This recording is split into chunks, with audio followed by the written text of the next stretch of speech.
Today I decided to give you guys a ranking of 10 films that I love, but most people hate. Not all these films are bad. I think most of them are decent movies, but there are a few stingers on here that are basically guilty pleasures.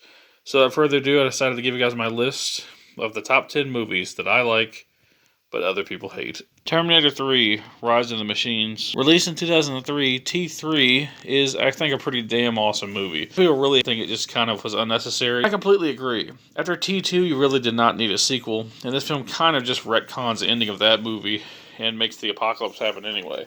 But admittedly, I've rather enjoyed this film. It's really fun. There's a lot of good action.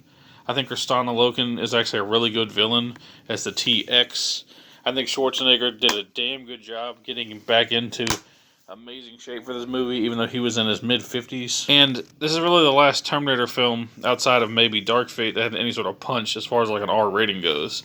The film is, fairly brutal, has some really good action, some really good action scenes, and what I can only describe as a haunting ending. It's not perfect, but if you like Terminator 1 and 2, and have stayed away from 3 due to bad word of mouth, I recommend it. A lot of people hate it, but I really like this one. Up next, we have 1993's RoboCop 3.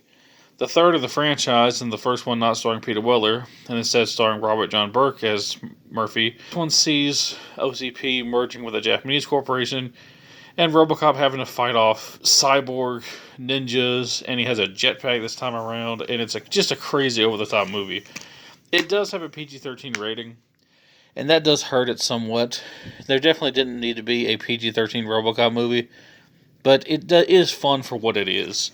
One final adventure of the original series, and despite, having some cheesy moments and it's not some of the greatest dialogue, and definitely being the weakest of the original three, I do like RoboCop 3. RoboCop is essentially a superhero in this movie, and he's basically Iron Man before Iron Man, flying around the city with a jetpack and blowing up tanks and stuff like that. It's a fun film.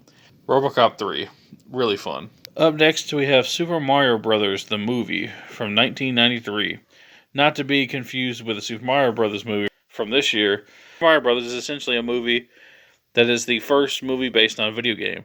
It's not the first movie to feature video games, or the first movie to be about people interacting with video games, but it is the first film ever based on a video game. The Washington Post said it best. This film is just a blast. It's very enjoyable. You have John Leguizamo as Luigi and Bob Hoskins as Mario. It's a crazy fun adventure. Samantha Mathis playing Daisy, who is essentially just Peach in this movie. And the plumber's having to go to another world to save her from King Koopa, played by Dennis Hopper. A fun, wacky, zany adventure that a lot of people hate, but I rather enjoy. Up next is yet another Part 3, and that's Halloween Ends. Although technically you could argue it's Part 4. Halloween Ends is the final of the David Gordon Green trilogy of Halloween movies, and it's my favorite of the three. I really adore this story, and I think that Corey is an amazing character. Michael Myers is handled in a really unique way here.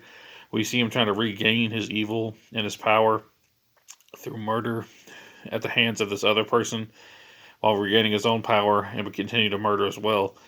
It's just a unique story and take on the Halloween franchise. I very much enjoy this film, and I think that's a really great ending to the Halloween franchise. A great film that I think gets a lot of hate, and I think it's actually really damn good. Up next, we have a movie that's gotten a lot more love in recent years, and that's Rocky V. I really like Rocky V. And honestly, it's probably my least favorite of the Rocky franchise. Maybe slightly ahead of Creed 3, but that is kind of debatable. However, seeing Rocky once again step back into the role and losing all his money and go back to Philly does kind of feel like the first movie in like a street level kind of way. And it has the same director as the first film. Plus, Sage Stallone, Rocky's real life son, does a damn good job playing his fictional son in the movie. May he rest in peace. A very enjoyable film, and one that changes up the formula, and it is flawed, and I see why a lot of people don't like Rocky V. It's not much of a boxing movie, but I think it's a good family drama, and one that I actually rather enjoy. Probably the weakest of the series, but still a good watch. Up next, we have Friday the 13th, Part 8, Jason Takes Manhattan. I get why a lot of people don't like this one. For one, Manhattan's barely in the movie. There's hardly any violence this time around. The MPA really hacked this one to bits, much like 7.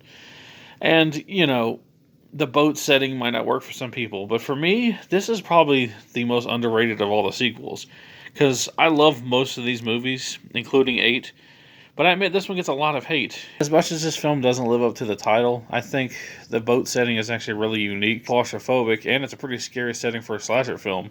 If you're on a boat and a guy's chasing you trying to kill you, there's not many places you can go, especially when you're in the middle of the ocean. You can dive overboard and take your chances with the sharks and drowning, or you can try to contend with them on a boat and try to survive.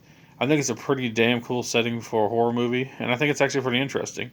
There could have been more Manhattan, I do admit, but for what we get, it's pretty awesome. A fun boat adventure with a little bit of Manhattan at the end to top off the journey. All in all, I really like this one, and I think it gets a lot of hate, but Jason Takes Manhattan, this is really fun in my opinion. Up next, we have The Godfather Part 3. This is actually the director's cut, Coda, The Death of Michael Corleone, and I think it's the better version of the movie. But I think all in all, Godfather 3 is still an underrated film. Hell, it was even nominated for Best Picture. It's just a film that a lot of people gave a lot of hate back in the day. And I think most of that comes from comparing it to the first two films. This is not as good as Godfather 1 or Godfather 2. It's a pretty good damn ending to the series. I feel this one is actually pretty big and pretty grand and epic, maybe more so than the first two films, but it doesn't have quite as much heart as those first two films. But that doesn't mean that it completely lacks it on its own. I really, really wish that Robert Duvall was able to be in the movie, but unfortunately there was a pay dispute and he didn't get paid as much as he would like, so he didn't star in the film, which is a damn shame. But apart from some of that, this is a good movie with some good performances and one that gets way too much hate. Up next, we have Alien 3, a movie that pissed off Alien fans across the world. Basically, Aliens ends with Newt, Hicks, and Bishop all surviving the events of the second movie. And the third film starts with pretty much all of them, with the exception of Ripley, being killed in a crash on a new planet. This pissed people off to no avail, and they really hate this movie for that. And I can agree with you to some degree. I do think they probably shouldn't have killed off the characters. Having said that, this is such a unique, somber, and amazing ending to the Alien series. Yes, there was Alien Resurrection afterwards, but I don't even consider that canon. This, to me, is the official ending of the series of Alien, and it's also the first film that David Fincher ever directed. I think this movie is amazing, especially the assembly cut. In more recent years, David Fincher has pretty much disowned this movie, but I think it's a damn shame because I think this is such a unique, somber, and entertaining film. What's great about the first four Alien movies is none of them are alike. The first is like a space horror film. The second is a space action film with a little bit of horror. This one's more like a horror, psychological kind of thriller almost on a prison planet. And the fourth one's basically just a schlock fest. They're all enjoyable in their own way. Even Resurrection I still like to some degree. But 3, I feel, is very underrated, and it's my second favorite Alien film of the franchise. I adore this film, and it would have been number 1 on this list, but I'm more ranking them about how much hate they get, and I don't feel this is the most hated movie on this list. A very enjoyable film, and one that I recommend to Alien fans. And if you haven't seen Alien 3, because of the bad reputation it might have, I highly recommend you look past that and give this film a shot, especially the assembly cut. A damn fine film. At number 2, we have Roland Emmerich's 1998 film Godzilla, actually renamed just Zilla in Japan, and rightly so. I will meet you people halfway and admit that this is not a good Godzilla movie. It is not a good Godzilla film. This guy does not breathe fire, except for one scene where it kind of looks like he does, but he's not really. He does not look like Godzilla. He doesn't fight other monsters. He doesn't attack Tokyo. He goes through New York. Everything about him is not Godzilla related. I can admit that. But as far as a big, fun, dumb action extravaganza disaster flick from the 90s, this is about as good as it gets. Roland Emmerich made this film a few years actually, after he made Independence Day. And I think this is a damn fun movie. This might even be my favorite Roland Emmerich film. Hell, no, it definitely is my favorite Roland Emmerich film, even more than Independence Day. I just love the look of New York in this movie. I'm not, like, a fan of the city. I don't think I'd ever want to go there in real life. But I think it looks amazing in this film. I love the rain-soaked atmosphere. It's nighttime in most scenes, but the daytime scenes are kind of dreary as well. It just kind of reminds you of, like, a wet, rainy day where you stay inside and don't have to do nothing. That's basically what this film is to me. It's like comfort food. I can put it on whenever it's raining outside and kind of dreary. I'm almost always in the mood to watch Godzilla. The film is silly, yes. Some of the dialogue is definitely cringy. But it's a fun disaster flick with a lot of great special effects for the time. They're a little dated now, but for the time they were great. It gets a lot of hate, and it's not a good Godzilla movie, but I do think it's a damn fun disaster flick. And in number one, probably the worst movie on this list, 1997's Batman and Robin. I will admit, this is not a good movie. I can meet you halfway.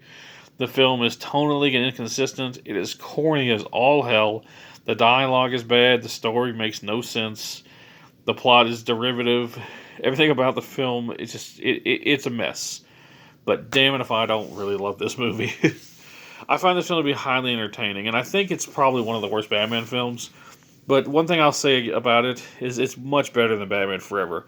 Batman Forever is a better movie than this, yes, I will admit. You don't need to freak out about that. But this one's way more entertaining. Whereas Batman Forever kind of bored me, especially in the middle part. I find the film to be highly entertaining. It's really silly, it's dumb, but man is it fun. All the action hits at like 1,000,000 miles a minute. The puns are all over the place. Schwarzenegger's just hamming it up, as so is Uma Thurman. George Clooney looks like he could not give a shit. But all that adds is something kind of special. A really dumb, fun, cheesy movie. I find the film very entertaining. Just like Godzilla 97 being a terrible Godzilla movie, this is a terrible Batman movie. But damn if it isn't fun. I know a lot of people hate this one and can't stand it, but it is a piece of crap that I enjoy. Batman and Robin, my favorite guilty pleasure. Well, that's my top 10 list. These are really no particular order per se. I kind of just rank them from like the ones that are hated the most. And I felt Batman and Robin was probably the most hated. The one that I enjoy the most was without a doubt Alien 3, which I think is a good film. And I think most of these are good films. The only one I think that aren't really good movies is probably maybe Batman and Robin and probably Roland Emmerich's Godzilla.